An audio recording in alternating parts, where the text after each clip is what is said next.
Shalom, pagi bersama tedukan kepala, pejamkan mata sejenak. Bapa, inilah keberadaan kami, anak yang kau kasihi, dan kami pagi hari ini sebelum kami bekerja atau selain kami mencari Engkau, mengadakan mesbah pribadi, mesbah keluarga, dan kami boleh naikkan doa syafaat, dan kami juga boleh naikkan pujian dan penyembahan teristimewa. Kami juga boleh mendengarkan renungan firman-Mu. Roh Kudus mengurapi hamba-Mu dan mengurapi kami, dan singkapkan firman-Mu sehingga menjadi berkat buat kami. Haleluya. Amin. Shalom pagi. Mari sama-sama kita akan membuka firman Tuhan. Kisah para Rasul-Rasul pasal 19. Kisah para Rasul-Rasul pasal 19 ayat 21 sampai ayat 40. Kisah para Rasul pasal 19 ayat 21 sampai 40. Demetrius menimbulkan huru-hara di Efesus. Kemudian daripada semua itu Paulus bermaksud pergi ke Yerusalem melalui Makedonia dan Akhaya. Katanya, sesudah berkunjung ke situ aku harus melihat Roma juga. Lalu ia menyuruh dua orang pembantunya, yaitu Timotius dan Erastus, mendalinya di Makedonia. Tapi ia sendiri tinggal berapa lama lagi di Asia. Kira-kira pada waktu timbul huru-hara besar mengenai jalan Tuhan, sebab ada seorang bernama Demetrius, seorang tukang perak, yang membuat kuil-kuilan Dewi Artemis dari perak. Usai mendatangkan penghasil yang tidak sedikit bagi tukang-tukangnya, yang membuka mereka bersama-sama dengan pekerja-pekerja lain dalam perusahaan itu, dan berkata, saudara, kamu tahu bahwa kemakmuran kita adalah hasil perusahaan ini. Sekarang kamu sendiri melihat dan mendengar bagaimana Paulus bukan saja di Efesus tapi juga di hampir di seluruh Asia telah membujuk dan menyesatkan banyak orang dengan mengatakan bahwa apa yang dibuat oleh tangan manusia bukanlah dewa. Dengan jalan demikian bukan saja perusahaan kita berada dalam bahaya untuk dihina orang, tapi juga kuil Artemis, dewi besar itu, berada dalam bahaya akan kehilangan artinya. Dan Artemis sendiri, Artemis yang disembah oleh seluruh Asia dan seluruh dunia yang beradab, akan kehilangan kebesarannya. Mendengar itu meluaplah amarah mereka. Lalu mereka berteriak-teriak, katanya, bersalah Artemis, dewi orang Efesus. Seluruh kota menjadi kacau, dan mereka rame-rame membanjiri gedung kesenian serta menyeret Gaius dan Aristarchus, keduanya orang Makedonia, teman seperjalanan Paulus. Paulus mau pergi ke tengah-tengah rakyat, tetapi murid-muridnya tidak mengizinkan. Bahkan beberapa pembesar yang berasal dari Asia yang bersahabat dengan Paulus mengirim peringatan kepadanya supaya ia jangan masuk ke gedung kesenian. Sementara orang berkumpul di dalam gedung itu berteriak-teriak, yang seorang mengatakan ini, yang lain mengatakan itu, sebab kumpul itu kacau balau. Dan kebanyakan dari mereka tidak tahu untuk apa mereka berkumpul. Lalu seorang bernama Alexander didorong ke depan oleh orang-orang Yahudi yang mendapat keterangan dari orang buahnya tentang apa yang terjadi. Segera ia memberi syarat untuk dengan tangannya dan mau memberi penjelasan sebagai pembelaan di depan rakyat. Tapi ketika mereka tahu bahwa ia adalah orang Yunani, berteriaklah mereka bersama-sama kira-kira 2 jam lamanya, bersalah Artemis, dewi orang Efesus. Tetapi Panitra kota menenangkan orang banyak dan berkata, hai orang Efesus, siapakah dunia ini yang tidak tahu bahwa kota Efesuslah yang memelihara baik kuil Dewi Artemis yang maha besar maupun patungnya yang turun dari langit. Itu tidak dapat dibantah. Karena itu hendaklah kamu tenang dan jangan terburu-buru bertindak, sebab kamu telah membawa orang-orang ini ke sini, walaupun mereka tidak merampok kuil dewi kita dan tidak menghujat namanya. Jadi jika Demetrius dan tukang-tukang yang ada pengaduannya terhadap seseorang, bukankah ada sidang pengadilan dan ada gubernur? Jadi hendaklah kedua belah pihak mengajukan dakwaannya itu ke situ. Dan jika ada sesuatu yang lain yang kamu kehendaki, baiklah kehendakmu itu diselesaikan dalam sidang rakyat yang sah.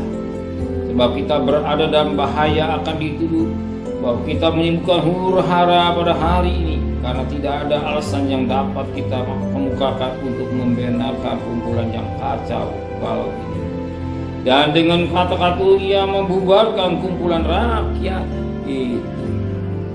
Betapa hebat kata-katanya ini.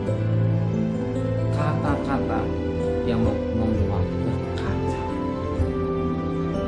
Betapa hebat provokator itu akan datang pada seseorang untuk menjerumuskan atau mengacaukan kota atau mengacaukan satu perusahaan. Apa yang disebut provokator itu sering merusak dan berjatuhan juga. Dan juga bisa merusak rumah tangga kita, bisa merusak bisnis kita, bisa merusak pelayanan kita. Kenapa? Provokator istri. Kalau kita lihat di TV bagaimana manusia menjadi alat-alatnya iblis untuk merusak. Intinya mereka ini yang merasa dirugikan. Apa yang dirugikan? Bisnisnya. Pada intinya dagingnya. Kalau daging dirugikan, ngamuk. Kalau daging dirugikan, ngamuk. Dalam hidup bisnis, dalam pelayanan rumah tangga, kenapa terjadi perceraian, kenapa peperangan? Pada intinya daging dirugikan. Sedang firman Allah berkata, barang siapa ikut Yesus atau pikul salib, daging ini harus disantap. Justru daging ini diumbar, yang terjadi sesuatu yang tidak baik. Sebagaimana lihat, ya, maka dikatakan dalam firman Tuhan pada ayat yang ke-28, mendengar itu meluaplah amarah mereka, lalu mereka berteriak kata, bersalah Artemis dewi orang Efesus. Kota kacau.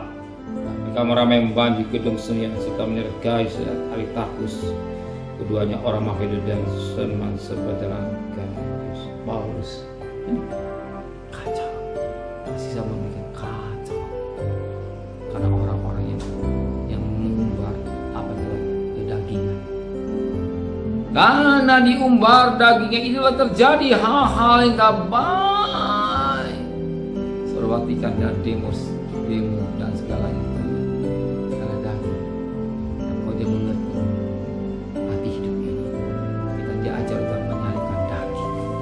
Menyalipkan daging, bukan mengumbar daging, tapi menyalipkan daging. Mau saudara berbeda? Pagi hari kita udah doa pagi ini, kita menyalipkan daging. Gak gampang orang doa pagi. Gak gampang orang mengadakan mesbah pribadi, mesbah gak gampang. Kaisar salah satu menyalipkan daging. Ingat, gak gampang. Berapa banyak yang doa pagi? Berapa banyak mengadakan mesbah pribadi? Berapa banyak mengadakan mesbah pribadi, mesbah keluarga? Sedikit. Rata-rata orang bekerja, dagang segala-galanya. Di situ rezeki seseorang. Berani gak menyalipkan daging? Dibangun lebih awal setengah jam.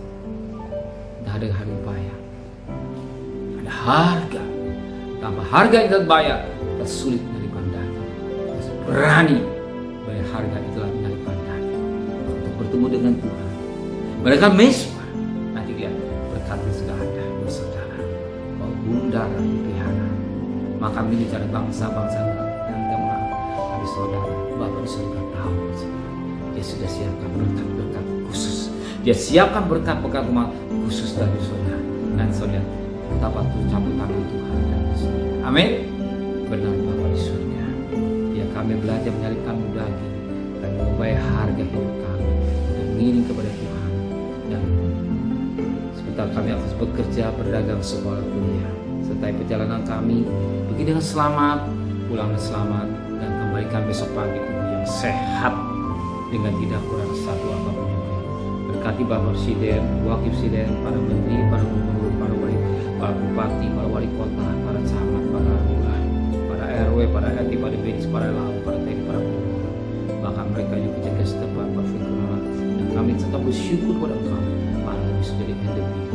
Ekonomi negara kami tetap diberkati. Saudara kekasih, terimalah berkat nikmat dari Allah Bapa, cinta kasih sayang dari Tuhan Yesus Kristus, dan berkat Roh Kudus kita saudara hari ini sampai Maranatha Tuhan Yesus datang. Yang cinta Dia katakan amin. Tuhan memberkati.